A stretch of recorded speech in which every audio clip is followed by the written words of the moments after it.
Gloire à Jésus-Christ. Que le nom du Seigneur soit béni. Que le nom du Seigneur soit magnifié. Que le nom du Seigneur soit célébré en ce jour dans le nom de Jésus-Christ. C'est par sa grâce qu'on se retrouve encore en ce jour. Et je voudrais que vous associez votre voix à la mienne pour qu'ensemble nous célébrons ce grand et redoutable Dieu. Ce Dieu créateur des cieux et de la terre qui est digne de recevoir la louange, digne de recevoir la célébration, digne de recevoir la magnificence. Bénissons son Saint-Nom, disons-lui merci pour la vie qu'il nous donne, disons-lui merci pour ses hauts faits dans nos vies, disons-lui merci pour ce jour qu'il permet, pour l'opportunité qu'il nous donne de nous retrouver à ses pieds, échangeant autour de sa parole pour nous affermir, pour nous aider à continuer la marche avec lui. Que Dieu soit richement béni, que son esprit soit donc au milieu de nous, que son esprit conduise ce moment, que son esprit dirige ce moment et le protège de toute distraction, de tout ce qui peut nous empêcher de recevoir pleinement de lui dans le nom de Jésus-Christ. Bien-aimé, merci de te connecter à moi. Merci de prendre plaisir à me suivre. Merci de continuer à m'encourager par tes vues, par tes likes, par tes commentaires. Merci vraiment. Merci de t'abonner aussi si tu n'as pas encore fait. Et nous allons faire chemin ensemble par la grâce de Dieu au nom de Jésus-Christ. Dieu me met à cœur de parler de la nourriture, le pouvoir de la nourriture. Alléluia. Vous savez, la nourriture, c'est-à-dire les aliments que nous consommons, ont un pouvoir sur nous, un pouvoir psychologique, un pouvoir moral. Alléluia. Vous savez, et les nutritionnistes, les diététiciens nous disent souvent que notre nourriture, les aliments que nous mangeons, peuvent contribuer à notre santé ou alors peuvent détériorer notre santé. Il veut dire que c'est ce que nous mangeons là qui peut nous maintenir en bonne santé ou alors qui peut nous rendre malades. Donc nous devons faire très attention à la nourriture. À des moments même, quand quelqu'un traîne certaines maladies, on peut, dans le traitement qu'on lui fait, lui demander de ne plus consommer certains aliments. Alléluia. Donc pour montrer que la nourriture est très importante, la nourriture fait partie vraiment de la vie d'un être humain. La nourriture peut détériorer sa santé, la nourriture peut le maintenir en bonne santé. Alléluia.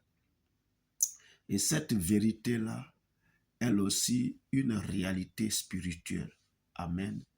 Vous savez, quand on lit dans la parole de Dieu, dans le livre de Genèse, au commencement de tout, dans le jardin d'Éden, là, la Bible nous dit que le serpent a trouvé Ève un jour et le serpent va lui dire, est-ce que Dieu a réellement dit que vous ne mangerez pas de tous les arbres du jardin?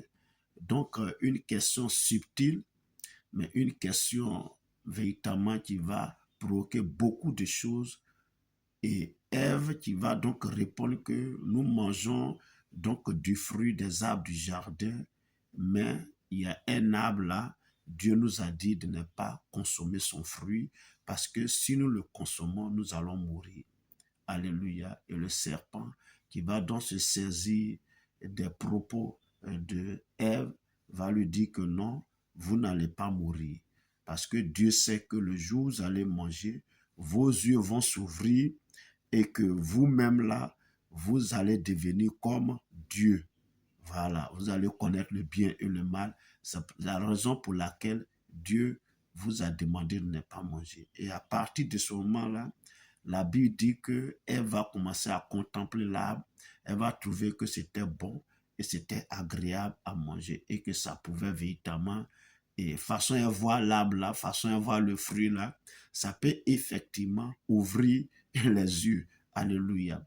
Et la désobéissance est rentrée. Vous savez, ce n'est pas forcément la consommation même de cet arbre-là qui était un problème, c'est la désobéissance derrière. Alléluia. Dieu a dit ne fais pas et puis tu as fait. Amen. Donc, si je vais vraiment me résumer, c'est par la nourriture que le péché est rentré dans l'humanité. C'est par la nourriture que le péché est rentré dans l'humanité. Et depuis, la nourriture a un certain pouvoir sur l'homme. Amen. Voilà pourquoi vous allez voir que dans les cérémonies de baptême, de mariage, ou même dans nos églises, où on fait souvent les agapés, vous allez constater que malgré que on va prêcher, on va prier, on est concentré, on est connecté à Dieu, mais une fois on passe à l'étape de la nourriture, là, et les esprits commencent à chauffer, on se fâche parce que on voudrait manger une cuisse de poulet qu'on ne nous a pas donnée, on voudrait boire un coca qu'on ne nous a pas donné, on voudrait boire du jus de gingembre qu'on ne nous a pas donné, donc on peut se fâcher et souvent même on a mangé, mais on vient encore manger un autre repas qu'on n'arrive pas à avoir, donc on peut se fâcher.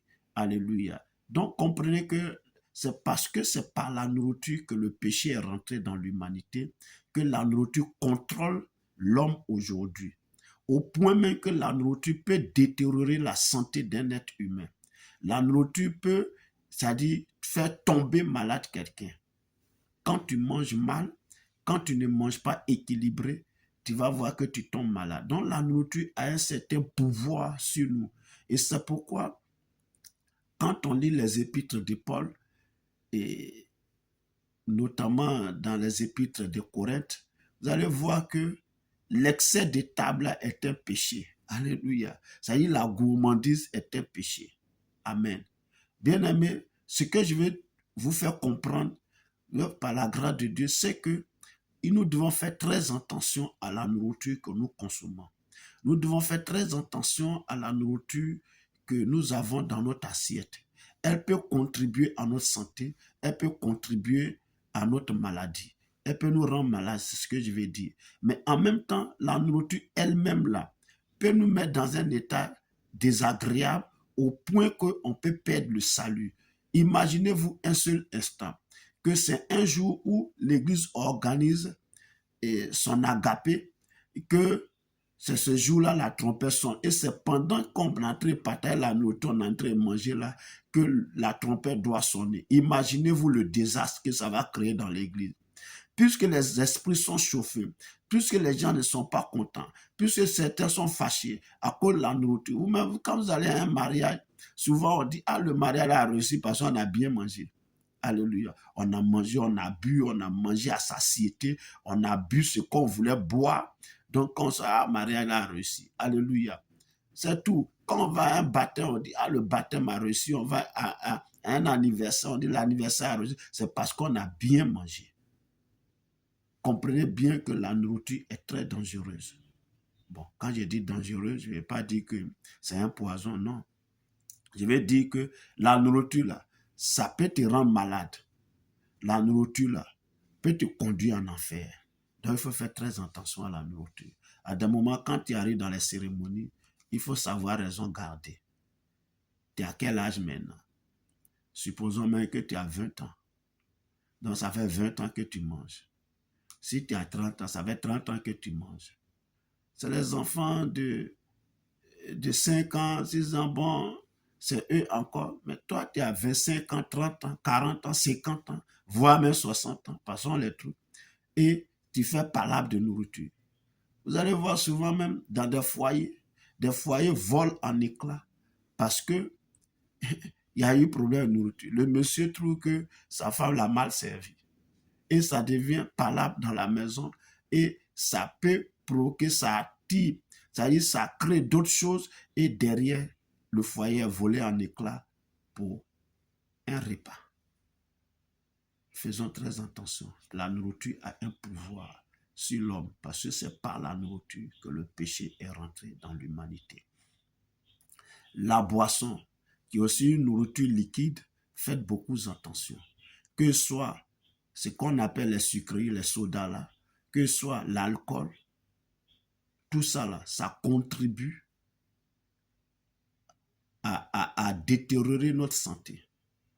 Vous allez voir que ceux qui ont l'habitude de consommer les sodas là, après ils vont faire des diabètes. Ceux qui boivent beaucoup l'alcool, ils vont faire les sirops de soie et tout ça là. Écoutez,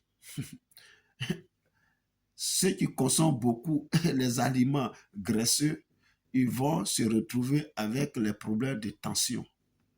Alléluia. Des aliments remplis de cholestérol que tu manges moi. C'est bien. Mais ça va contribuer à détériorer ta santé.